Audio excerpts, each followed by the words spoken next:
The locality of Santchou under the threat of being cut out from the rest of the region after precipitations interrupt the fluidity of traffic between Chang and Santchou in the west region of Cameroon. Santchou donates over 400 million CFA francs to boost Cameroon's efforts in tackling the COVID-19 pandemic that is currently holding the country under stress.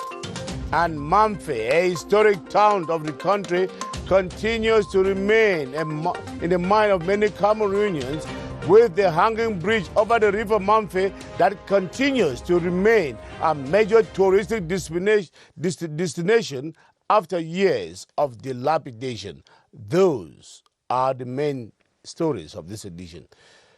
Thanks for watching us. I am Ben Menepufong. Thanks for joining us on the 7:30 News.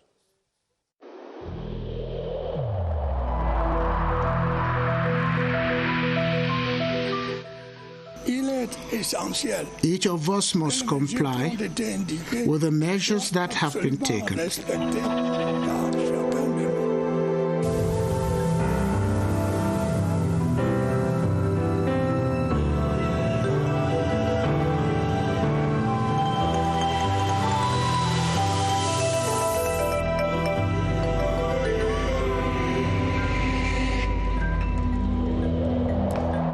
Thanks for joining us. Let's take you first to the West region, where the population of Santchou in the West, in the Menoir division, have been expressing their gratitude to the presidential couple of Cameroon for coming to their assistance after the floods that flushed them out of their houses following the heavy rains of last week. They were thanking the president through Mr. Atanganji Paul, who came out there with a relief assistance to the victims of the rainfalls that took them out of their natural habitats, and for which they are still waiting for the government to relocate them. Ebenezer Akanga is out there in Santchou with the Minister of Territorial Administration. Upon arrival in Santchou, the Minister of Territorial Administration, Paul Atanganji, saw for himself how parts of the town are still in water several days after the floods. He also visited a portion of the Melong Santchou route that is on the verge of collapse because of effects of the floods. Despite the fact that the minister arrived at the Santchou ceremonial ground at nightfall, the flood victims and population stayed put to welcome him. Both the mayor of Santchou and the member of parliament of the locality expressed joy for the visit, saying that it's been about 40 years that a member of government has not visited Santchou. They thanked the head of state for the aid to the flood victims. Paul Atanganji delivered a message of comfort and assurance to the victims and population of Santchou. President Paul Biya does not forget any person. Bear in mind that President Paul Biya is head of state and the father of nations. He tells you what he does and he does what he tells you. 185 families in Santchou have been affected by the floods.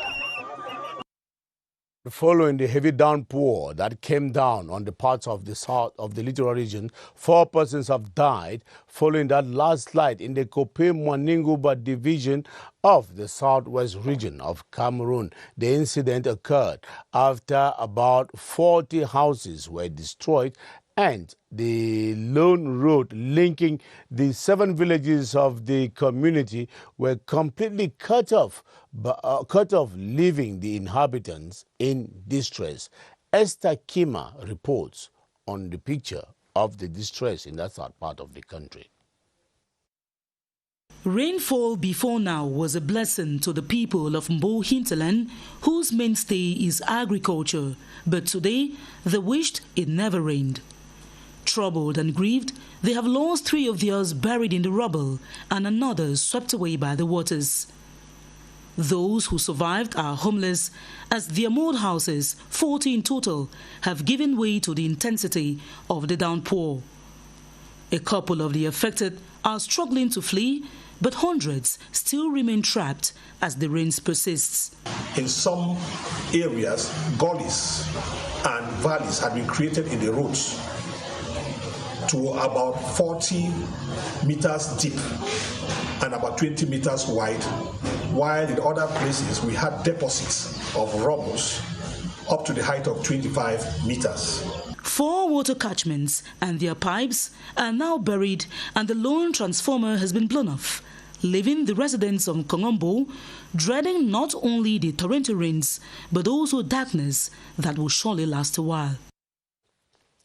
And the authorities of the inhabitants of the city of Douala are unanimously agreed that the climate change and anarchical construction of houses partially provoked the flood that hit the city recently. They are, however, aware that the littering of used plastic bottles and household waste in the gutters equally provoked the occurrence of the ongoing catastrophe. Gladys Tambe Chochoba reports on the current situation that is prevailing on the ground and its causes. Mr. A dumps a used plastic bottle in a gutter. Minutes later, Mr. B does the same, and before one notices, the area is transformed into a reservoir. An unpleasant sight indeed, especially when months later, the same people responsible for giving the city a bad image are victims of floods. In the city of Douala, it is a normal trend. Used plastic bottles are as visible as the clouds. Unfortunately, drainage canals are the dumping sites of such waste. The Newtown Aeroport neighborhood in Douala 2, one of the areas worst hit by last Friday's floods, is a perfect illustration of what obtains in most parts of the city. At the Douala 2 City Council, the problem managing waste remains a bone of contention. Since 1916, Cameroon adopted a national framework concerning the management of solid waste. As from now, every person who throws waste in the environment will be punished. With torrential rains announced in the coming weeks, managing floods is therefore a matter of urgency. The city mayor of Yaoundé has given 48 hours for all those who are illegally occupying public space in the Biemasi neighborhood to quit or be forcefully evicted from where they are. Luke Messia Tangana sounded the warning today at the grounds where some public and private enterprises are erecting stores along the pavements and near high-tension cables with all the dangers that it entails. Gilbert Ongene has the details in this following report. Since the city mayor of Yaoundé took office on March 5, 2020, he has been ensuring that urban disorder in the city is kept under check. A case in point is here at this bakery in the Biemasi neighborhood.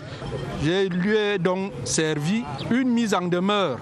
I am asking them to liberate this public space within 48 hours, without which we will be forced to demolish all of these structures. Les services techniques de la mairie de la ville allaient le faire.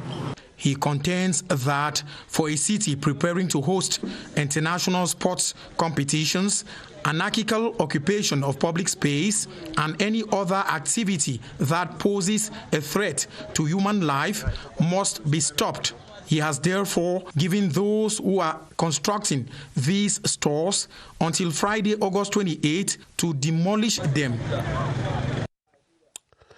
The Canadian High Government has offered about 400 million CFA francs to boost Cameroon's efforts in handling the ongoing COVID-19 pandemic. The announcement was made in Yaoundé today by the Canadian High Commissioner to Cameroon, Richard Bale, after an audience with Prime Minister Joseph John Gute in Yaoundé Tuesday. Christian Che Atam reports from the Star Building. The 1-hour, 15-minute audience, which Prime Minister Joseph Diongute granted the Canadian High Commissioner to Cameroon, Richard Bale, focused on Cameroon's handling of the COVID-19 pandemic. I shared with the Prime Minister that we have just announced an additional funding of about 400 million CFA francs channeled through UNICEF, and this will be focused on the safe reopening of the schools in October. We had already provided a significant amount of funding to UNICEF. The participation of Canadian companies in the construction of sports infrastructures also came under review. Canadian companies that are involved here in Cameroon, including McGill, who have worked on the reconstruction of the Stade de la Réunification in Douala and are currently working on the stadium in Olembe, and we know that these stadiums are very important for the Chan and the Can. The diplomat says his country remains a trusted ally of Cameroon in the pursuit of peace and development. Statistics indicate that about 2 million people in Cameroon are living with disabilities. The Minister of Social Affairs, Pauline Irengene, revealed this today in Yaoundé while presiding at the 2020 session of the National Committee for the Rehabilitation of the Socio-Economic Reinsertion of Disabled Persons in the country. The forum was aimed at seeking the protection of the rights of vulnerable persons in the Cameroonian society. Victor Siga reports on what came out of today's consultations. The meeting was to evaluate deficiencies of persons with disabilities in Cameroon and also a mid-term assessment of regulatory texts under elaboration, fixing modalities on the protection and promotion of this group. We talk about all types of deficiencies of invalidity. The framework is expected to facilitate the coordination of efforts put in place by administrations, civil societies and other private entities working on behalf of this vulnerable group of persons. Regional committees are being created such that wherever somebody living with a disability finds him or herself, they should have a representative, first by the type of deficiency, and secondly according to their regions where they come from. For the task ahead, specialized committees will be put in place to ensure their citizenship, political and social integration. Cameroon and Africa have been declared wild polio virus free. The declaration was made public by the World Health Organization through the voice of its Director General, Dr. Tedros Adhanom Ghebreyesus. Members of the African Regional Certification Commission for polio made the news known in Cameroon today. We have this excerpt of the stories to us by Alice Mbe.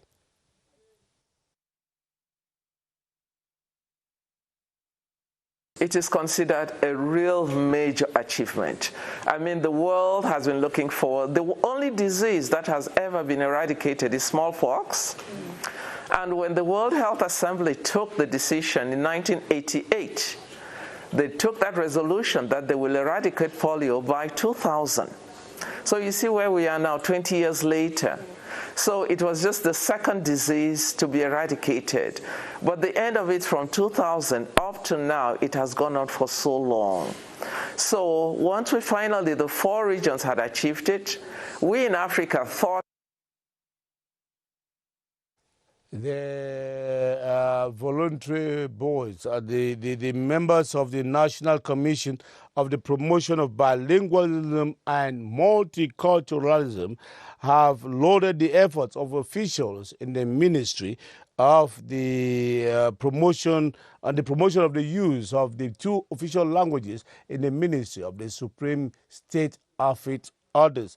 Tumfo barrister Nico Halle was speaking yesterday at the ministry while heading a mission from the delegation of the National Commission for the Promotion of Bilingualism and the Multiculturalism in Cameroon while assessing the level of the use of the 2 languages in that part of the government department. We have this report as reported to us by our correspondent, Lehman Losha. At the Ministry of Transport, Ntumfo Barrister Nico Hale, member of the National Commission on the Promotion of Bilingualism and Multiculturalism, was mission head and was received by Minister Jean-Ernest Ngale-Bibe together with his team. Realize that the constitutional provisions that make for the promotion of bilingualism are respected to the letter here. There are a few challenges which they raised. They don't have sufficient translators. We have recommended that should be taken care of.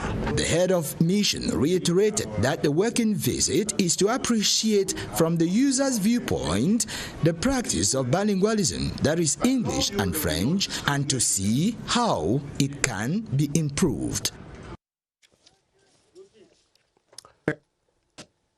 Voluntary boys and girls have taken the engagement to sensitize the population of the country to be able to be specifically engaged in the communication and information technologies. Cameroon's government and its voluntary partners have been engaging in that in the week that has been going on for the information and communication technologies that will be counted by the selection of those who will benefit from President Paul Biya's crown that will be given to the best IT innovation technology in the country. Let's now hear this in this report with Yoti Kale Lisonge. Envisaging the normal holiday frenzy, the authorities say is a call for concern with the coronavirus still lurking.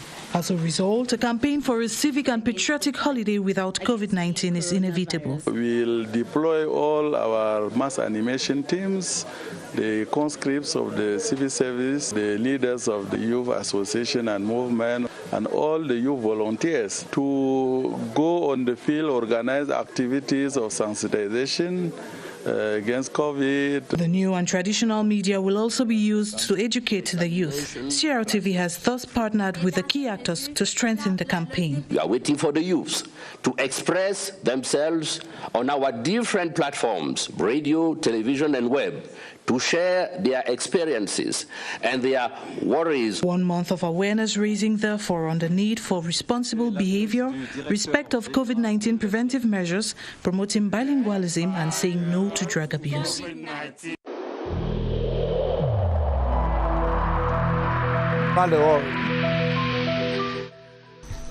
The wearing of face masks in public places will be mandatory until further notice.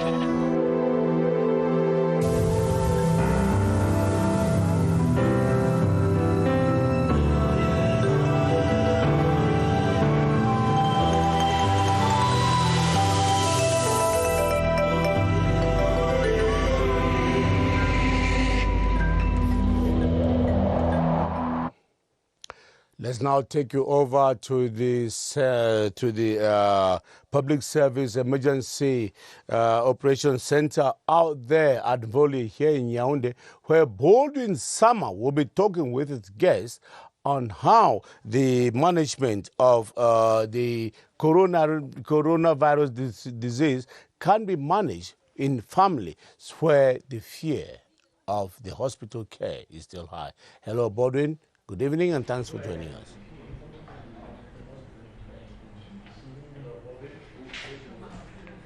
Good evening to you, Ben Menopufong, and welcome. Previously, it was difficult to prove scientifically that the COVID-19, any woman who is a COVID-19 positive, pregnant women who are COVID-19 positive could infect the unborn baby with the virus. Things have evolved, and today, scientifically speaking, it is possible to prove that any pregnant woman who is COVID-19 positive can actually infect her unborn baby. And that is what we shall be discussing tonight with our guest, Professor Robinson Boo, who is a seasoned gynecologist and the Director of Family Health in the Ministry of Public Health. Good evening, Prof.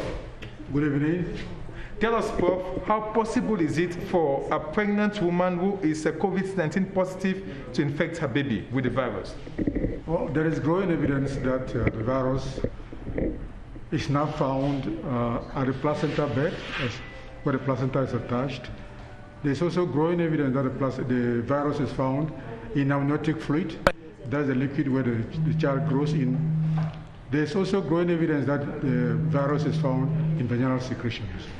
And there is some publications that have shown direct transmission of the virus from the mother to the baby, especially in advanced diseases. So our take-home message here is that we shouldn't allow our pregnant women go to the stage of advanced disease. We want them tested early. We want them put on treatment very early so that they don't go to the stage where they can transmit the virus to the children easily. And what happens in the situation where that pregnant woman who has actually been tested positive for COVID-19 actually gets the baby infected? What happens? Now, the Cameroonian Society of Pediatricians have developed a protocol, a working document on how such children are managed. And so management should be multifaceted. The gynecologist will deliver the children and immediately hand over to pediatricians who have developed guidelines on how to manage such children. Thank you so much, Professor Nsumbu, for being our guest this evening. We remind our viewers that you are a seasoned gynecologist and Director of Family Health in the Ministry of Public Health. The take-home message is clear. It is now possible for a pregnant woman who is COVID-19 positive to infect her unborn baby. What they simply need to do is they should continue with their regular visits to the hospitals, visit their gynecologist, and get the adequate prescriptions that will avoid any further contamination and infection from the mother to the child. Back to you, Ben Menopufo. Thank you very much, Baldwin Sama, with your guest, Professor Robinson Boo, on those updates. And just time for us to say that about 400 voluntary boys and girls have taken the engagement to sensitize the population of the Adamawa region to the importance of respecting anti-COVID-19 barriers measures. As Amos Enonyakwet reports, the one-month holiday without COVID-19 campaign organized by the Catholic Church as an objective to change the behaviors of the citizens in the Adamawa is seemingly bearing some fruits. Amos Enonyakwet Abo reports from CRTV Adamawa. For 1 month, the 40 voluntary boys and girls will comb the nooks and crannies of Ngaoundéré, reiterating to the population the utmost importance of respecting all barrier measures. Prior to the campaign launch, the 40 mobile sensitization agents were trained on the nitty-gritties of the COVID-19 pandemic, a message they are expected to transmit to the population of Ngaoundéré in the 2 official languages as well as some 8 local languages. We are going to the field to sensitize the population of Ngaoundéré against the pandemic COVID-19. The 1-month campaign organized by the Codas Caritas of the Ngaoundéré Diocese of the Catholic Church has as aim a change of behavioral patterns leading to a drastic reduction of the spread and contamination of the COVID-19 pandemic, and also to encourage the population carry out a voluntary COVID-19 screening. While launching the campaign, the Bishop of the Ngaoundéré Diocese, His Lordship Emmanuel Abo, encouraged the sensitization agents to use skills and knowledge acquired help reduce the COVID-19 pandemic in the region. It should be noted the Adamawa region has some 216 confirmed cases. Trainees of the Center Training Institute in Ekoman are briefing up their professional and technical aptitudes obtained from the institution with those of technical training contracts to be able to meet up with the demands of the job market. The trainees of the Lonako Valley Authority in the Mungu division of the Littoral region were currently doing their comparative evaluation of the training effected by them by the institutions as to be able to meet the demands of the job market. We have details in this story with Beatrice Ngo. Gabrielle Njankwe served as international civil servant for 25 years and was UN resident representative to 5 countries. But for the love for fatherland, he anticipated his retirement with a vision to make his dream, the Lonako Valley Authority, his own Silicon Valley. He and his team have visited the CRTV training school in Ekunu to share the experience with learners and to school learners on team spirit and business creation upon graduation. Our will was to explain to the student that the entrepreneurship is one of the ways to develop the country, and ISMAM is available, is ready to help. The team from the Lonako Valley Authority also met with CRTV's top management, with whom they discussed possibilities of partnering in areas of training.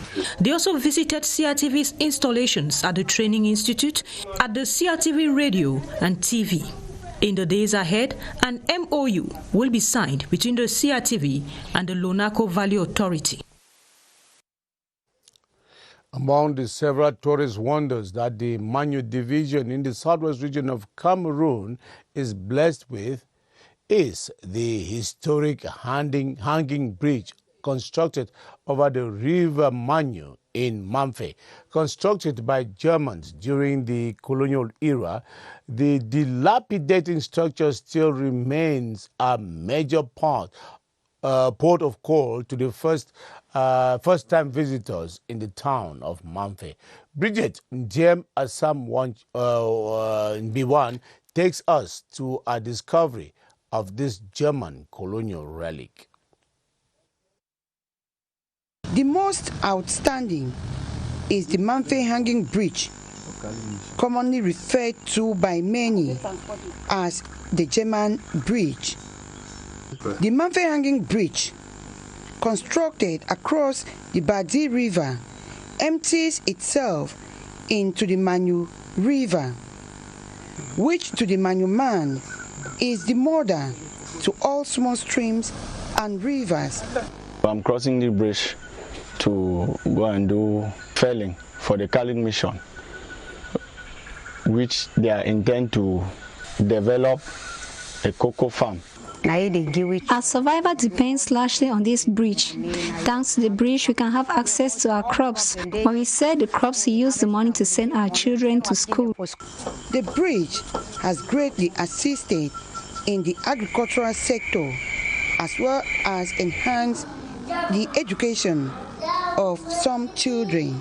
The 113-year-old Mamfe Hanging Bridge was renovated by the Germans 70 years after construction, precisely in 1934. However, there are still some difficulties faced by its users.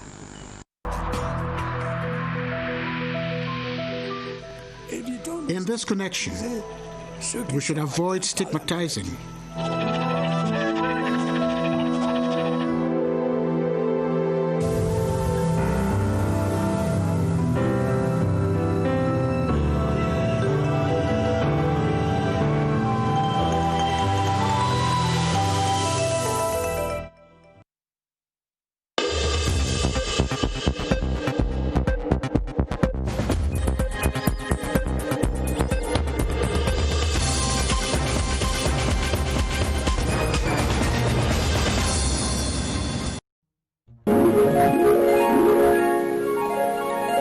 CRTV News, ici, toute l'info.